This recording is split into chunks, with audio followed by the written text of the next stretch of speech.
Greetings and salutations, DMs, GMs, referees, judges, game operations directors, and all other varieties of storytellers. This is your DM, Scott, and it's time for another DM Quick Tip. Neutrality, the Switzerland of alignments. This could be a tricky alignment. I've had my own particular issues with playing someone of a neutral alignment. So what is it, and how do you play a neutral character? Well, the simple answer to the question is that neutrality is your middle-of-the-road alignment. They're kind of undecided. An individual who is of neutral alignment has a moderate respect for authority, laws, and tradition.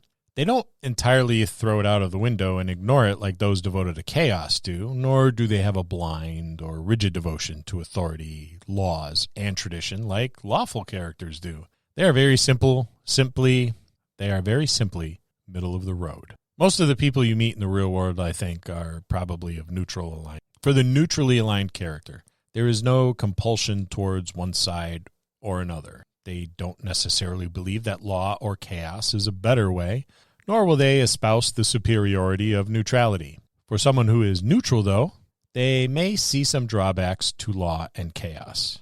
They may find it far too rigid, causing some individuals to be blinded by their devotion to either. So in the old days, many animals were neutrally aligned. This was common back in AD&D and 2 and 2.5, and not so common now in 5th edition. Now in 5th edition, we see notations that say unaligned, which is probably the more accurate means of describing alignment amongst animals. Those of us that came from the early days of D&D and are used to neutrally aligned animals may understand that they were given that alignment because there is no moral compulsion for a dog, cat, or sheep to act in a certain way. They merely act as they act. While this is too simplistic of a definition for something as complex as a player character, it can provide a foundation for a character's behavior, particularly where certain sects of druids are concerned. So back in the old days, a druid had to be neutrally aligned. They were a part of nature and were neither lawful or chaotic.